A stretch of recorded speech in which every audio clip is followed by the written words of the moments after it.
Complaint ಕೊಟ್ಟು ಬಂದಿರೋದು. ನೀನ್ ಏನ್ ಮಾಡ್ತೀಯ ಮಾಡು, ಮಾಡ್ತೀನಿ ಅಂದ್ರು ಸರ್. 5 ಗಂಟೆಗೆ ಹೋಗಿ ಕುಡಿದು ಬರ್ತಾರೆ. ಕಾಫಿನೇ ಅದು ನಮ್ಮ ಮನೆ ಸಂಸಾರ ನೋಡಿ ಬೀದಿಯಲ್ಲಿ ಏನಾಗುತ್ತೆ ಹೆಂಗ್ ಹೇಳ್ಕೊಂತಾರೆ. ನಾವು ಅರೆದ್ ಮಕ್ಕಳ ಬೆಳೆಸಿದೀವಿ, ಕೆಲ್ಸಕ್ಕೆ ಹೋಗ್ತಾರೆ. ನಮ್ಮ ಮರ್ಯಾದೆ ತೆಗೆದ್ರೆ ಕೆಲಸ ಕೊಡಲ್ಲ ಅನ್ನೋದು ಒಂದು ಭಯ ಇರ್ತತೆ. ಒದಗಳು ತಿಂತೀವಿ. ಎಲ್ಲ ದೊಡ್ಡವರು ಚಿಕ್ಕವರೆಲ್ಲ ಎಣ್ಣೆ ಬಿದ್ದು ಕೆಲ್ಸಕ್ಕಿರಲ್ಲ ಬಿದ್ದೋಗ್ತಾರೆ. ಮುರಳಿ ಅಂತ ಸರ್ ಮಾಡ್ತಾ ಇದಾರೆ. ನಮ್ಮ ಮಕ್ಕಳು ಕುಡಿದು ಬಂದು ನಮ್ಮನ್ನ ನೋಯ್ತಾ ಇದಾರೆ. ನಾವೇನು ಹೇಳಕ್ಕೂ ಆಗಲ್ಲ. ದಯವಿಟ್ಟು ನಿಲ್ಲಿಸ್ಬೇಡಿ ಸರ್. ಗಡಿನಾಡಲ್ಲಿ ಎಗ್ಗಿಲ್ಲದೆ ನಡೀತಾ ಇದೆ ಮದ್ಯ ಮಾರಾಟ.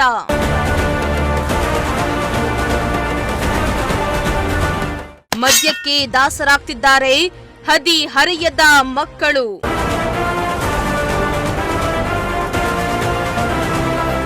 ಮಕ್ಕಳ ದುಶ್ಚಟ ಕಂಡು ಬೆಚ್ಚಿ ಬಿದ್ದಿರುವ ಕುಟುಂಬಗಳು.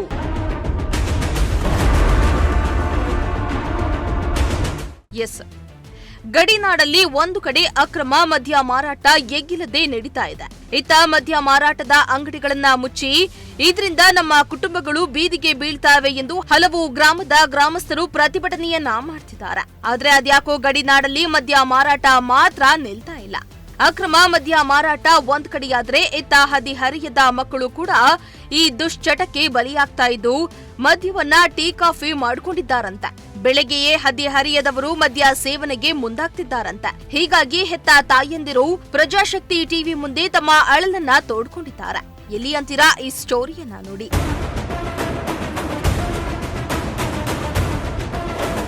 ಹೌದು, ಹದಿಹರೆಯದ ಮಕ್ಕಳು ಮದ್ಯದ ದುಶ್ಚಟಕ್ಕೆ ಬಿದ್ದಿರುವುದು ಬೇರೆಲ್ಲೂ ಅಲ್ಲ, ಗಡಿನಾಡು ಪಾವಗಾಡದಲ್ಲಿ. ಪಾವಗಾಡ ಹೇಳಿ ಕೇಳಿ ಗಡಿ ಪ್ರದೇಶ ಆಂಧ್ರ ಪ್ರದೇಶಕ್ಕೆ ಹೊಂದಿಕೊಂಡಂತಿದೆ. ಈ ಕಾರಣಕ್ಕೆ ಪಾವಗಾಡದ ಗಡಿ ಗ್ರಾಮಗಳಲ್ಲಿ ಈ ಅಕ್ರಮ ಮದ್ಯ ಮಾರಾಟ ಅನ್ನೋದು ನಿಲ್ತಾ ಇಲ್ಲ.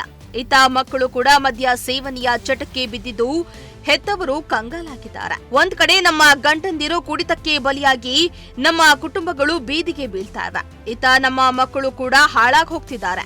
ನಮ್ಮ ಕಣ್ಮುಂದೆಯೇ ದುಶ್ಚಟಕ್ಕೆ ಬಲಿಯಾಗ್ತಿದ್ದಾರೆ. ನಾವು ಮದ್ಯ ಮಾರಾಟ ತಡೆಯುವಂತೆ ನಾವು ಎಷ್ಟೇ ಬಾರಿ ಮನವಿಯನ್ನ ಮಾಡಿದ್ರೂ ಕೂಡ ಅಧಿಕಾರಿಗಳು ಕ್ಯಾರೆಯಂತಿಲ್ವಂತೆ.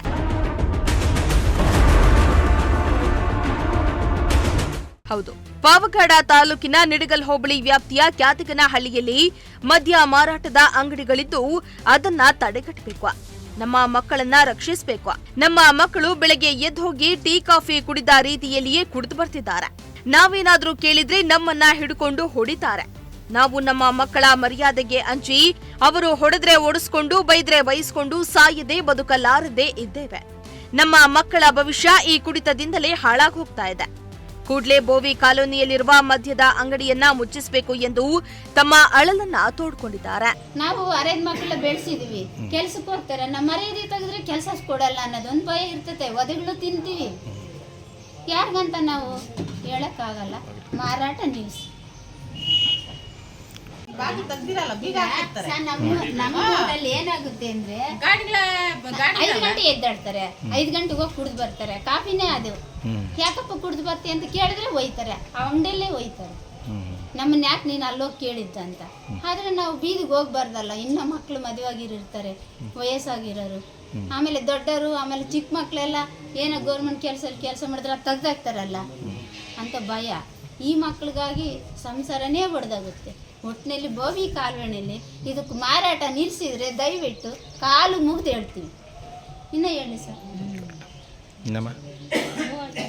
ಅಷ್ಟೇ, ಊರೊಳಗೂ ಮಾರಬಾರ್ದು, ಇಲ್ಲಿ ಮಾರಬಾರ್ದು. ಈಗ ಬಾರ್ ಹೋಗ್ಬೇಕಂದ್ರೆ ಬೆಳಗ್ಗೆ ಬಾಕಿ ತೆಗ್ದಿರಲ್ಲ, ಅವ್ರು ಸಾಲ ಕೊಡಲ್ಲ. ಬೈಕ್ ಬೇಕು, ಅದಕ್ಕೆ ಪೆಟ್ರೋಲ್ ಬೇಕು, ಸಾಲ ಕೊಡಲ್ಲ. ಬಾರ್ನಾಗ ಸಾಲ ಎಲ್ಲಿ ಕೊಡ್ತಾರೆ? ಇಲ್ಲ ಅಂದ್ರೆ ಸಾಲ ಕೊಡ್ತಾರೆ, ಸಾಯಂಕಾಲ ಕೆಲಸ ಮಾಡಿ ಬಂದು ಅವ್ರಿಗೆ ದುಡ್ಡು ಕೊಡ್ತಾರೆ. ಕ್ಯಾತ್ಕನಹಳ್ಳಿ ಅದನ್ನ ಬಿಡಿಸಿ ಸರ್. ಎಲ್ಲ ದೊಡ್ಡವರು ಚಿಕ್ಕವರೆಲ್ಲ ಎಣ್ಣೆ ಬಿದ್ದು ಕೆಲ್ಸಕ್ಕಿರಲ್ಲ ಬಿದ್ದೋಗ್ತಾರೆ. ಅದಕ್ಕೆ ಅದೊಂದು ಎಷ್ಟಿದೆ ಅಂಗಡಿಗಳು ನಿಮ್ಮೂರಾಗೆ? ಗೋವಿನ ಕಾಲುವೆನಾಗ 2, ಊರಲ್ಲಿ 2, 4. ಇದ್ರ ಬಗ್ಗೆ ನಮ್ಮ ಹಿಂದೆ ಸಂಬಂಧಪಟ್ಟ ಇಲಾಖೆಯವ್ರ ಗಮನಕ್ಕೆ ತಂದಿದ್ರಾ? ಬಂದಿದ್ರು. ಏನು ಮಾಡ್ತಾರೆ ಬಂದು? 2 ದಿವಸ ಬಂದಿದ್ರು ಸಹ. ಅವಾಗ ಅವರು ಸಿಗ್ಲಿಲ್ಲ ಅಂತಂದು ಹೇಳ್ಬಿಟ್ಟು ಅದೇ ಹೋದ್ರು. ಮತ್ತೆ ಬರಲಿಲ್ಲ.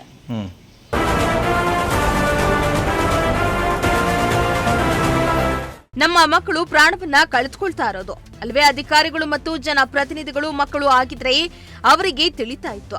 ಮದ್ಯ ನಿಷೇಧ ಮಾಡಿ ನಮ್ಮ ಮಕ್ಕಳ ಜೀವವನ್ನ ಉಳಿಸಲು ಮುಂದಾಗಬೇಕು. ಇಂದು ಇಂತಹ ಚಟಗಳಿಗೆ ಬಿದ್ದಿರುವ ನಮ್ಮ ಮಕ್ಕಳಿಗೆ ಹೆಣ್ಣು ಕೊಡ್ತಾ ಇಲ್ಲ. ಇದರಿಂದಾಗಿ ನಮ್ಮ ಕುಟುಂಬದ ಮರ್ಯಾದೆ ಹೋಗ್ತಾ ಇದೆ. ಇತ್ತ ನಮ್ಮ ನೋವನ್ನ ಹೊರಗಡೆ ಹೇಳಿಕೊಳ್ಳಲು ಆಗ್ತಾ ಇಲ್ಲ. ಕೆಲವರು ಮಾರಾಟಗಾರರು ಬಂದು ನಮ್ಮ ಮೇಲೆ ದರ್ಪ ತೋರ್ತಾರೆ. ಹೀಗಾಗಿ ನಾವು ಭಯ ನೋವಿನಿಂದಲೇ ಬದುಕುವಂತಾಗಿದೆ ಎಂದು ಹೆತ್ತವರು ಕಣ್ಣೀರಿಡ್ತಿದ್ದಾರೆ. ಮಾಡ್ತಾರಲ್ಲ ಅವರೇ ವಯಕ್ ಬಂದಿದ್ರು. ನಾನು ಕಂಪ್ಲೇಂಟ್ ಕೊಡ್ಲಿಲ್ಲ, ಏನು ಕೊಡ್ಲಿಲ್ಲ ಸರ್. ನನ್ನೇ ವಯಕ್ ಬಂದಿದ್ರು. ನೀನೇ ಕಂಪ್ಲೇಂಟ್ ಕೊಟ್ಟು ಬಂದಿರೋದು, ನೀನ್ ಏನ್ ಮಾಡ್ತೀಯ ಮಾಡು, ಮಾಡ್ತೀನಿ ಅಂದ್ರು ಸರ್. ಅದಕ್ಕೆ ನಾನು ಅವತ್ತಿನ ದಟ್ಟೆ ಆಟ ಹಿಡ್ದಿದ್ದೆ, ನೀವು ಕೊಡ್ಬೇಕು ಕಂಪ್ಲೇಂಟ್. ಏನು ಕೊಡದೇನೆ ನಿಮ್ಮ ಮೇಲೆ ನನ್ನ ಮೇಲೆ ಬಂದಿದ್ರು ಸರ್. ನಾನೇನು ಕಂಪ್ಲೇಂಟು ಕೊಡ್ಲಿಲ್ಲ. ಯಾವ ನಿಮ್ಮದು? ನನ್ನ ಎಷ್ಟಿದೆ ಅಂಗಡಿಗಳು? ಒಟ್ರೆಟಾಗೆ ಬೋಯಿತಲಲ್ಲಿ ಹೇಳ್ದ ಇದ್ದಾರೆ. ಯಾರು ನಡೆಸ್ತಾರದು ಇದೆಲ್ಲ ಪೆಟ್ ಅಂಗಡಿಗಳು ಯಾರು ಏನು? ಹೊಗೆಪುಡ್ ನಾಗರಾಜಪ್ಪ ಅಂತ ಅಂಗಡಿ, ಅದು ಚಿಲ್ಲರೆ ಅಂಗಡಿನೇ. ಇನ್ನೊಂದು ಅವನು ಅಂಗವಿಕಲರು, ಅವ್ನು ನನ್ನ ಕೈಲೇನು ಆಗಲ್ಲ ಅಂತ ಮಾರ್ತಾನೆ. ಅವು ಬೇರೆ ಕಡೆ ಅವರೆಲ್ಲ ಬಂದು ಮಾರ್ತಾವ. ದುಡ್ಡನ್ನ ಅವ್ನು ಮದುವೆ ಆಗಿಲ್ಲ, ಅವ್ನ ಕಾಲ ಕೈಲಿ ಅಂಗವಿಕಲರು. ಮುರಳಿ ಅಂತ ಸರ್ ಮಾಡ್ತಾ ಇದ್ರೆ ನಮ್ಮ ಮಕ್ಕಳು ಕುಡಿದು ಬಂದು ನಮ್ಮನ್ನು ಒಯ್ತಾ ಇದ್ದಾರೆ. ನಾವೇನು ಹೇಳಕ್ಕೂ ಆಗಲ್ಲ. ಅರೇಜ್ ಮಕ್ಕಳು ಮದುವೆ ಇಲ್ಲ, ಏನಿಲ್ಲ, ಕುಡ್ದು ಒಯ್ದ್ರೆ ನಾವೇನ್ ಮಾಡೋಣ? ಮರ್ಯಾದೆ ಹೋಗುತ್ತೆ ಅಂತದ್ದು ವಹಿಸ್ಕೊಂಬೋದು, ಒಂದಿನ ಸಾಯೋದು. ಇನ್ನು ಕೂಡಲೇ ಸಂಬಂಧಪಟ್ಟ ಆಡಳಿತ ಈ ಕಡೆ ಗಮನ ಹರಿಸುವ ಅಗತ್ಯತೆ ಇದೆ. ಒಂದು ಗಡಿ ಭಾಗದಲ್ಲಿ ಅಕ್ರಮ ಮದ್ಯ ಮಾರಾಟ ಎಗ್ಗಿಲ್ಲದೆ ನಡೀತಾ ಇದ್ರೆ ಅತ್ತ ಹದಿಹರೆಯದ ಮಕ್ಕಳು ಕುಡಿತದ ಚಟಕ್ಕೆ ದಾಸರಾಗ್ತಿದ್ದಾರೆ. ಹೀಗಾಗಿ ಹೆತ್ತ ತಾಯಂದಿರು ತಮ್ಮ ಮಕ್ಕಳನ್ನ ಕಾಪಾಡಿಕೊಳ್ಳಲು ಎಣಗಾಡುವಂತಾಗಿದೆ. ತಾಲೂಕು ಆಡಳಿತ, ಅಬಕಾರಿ ಇಲಾಖೆಯ ಅಧಿಕಾರಿಗಳು ಇತ್ತ ಗಮನ ಹರಿಸಬೇಕಾಗಿದೆ. ಇಮ್ರಾನುಲ್ಲಾ, ಪ್ರಜಾಶಕ್ತಿ ಟಿವಿ, ಪಾವಗಡ.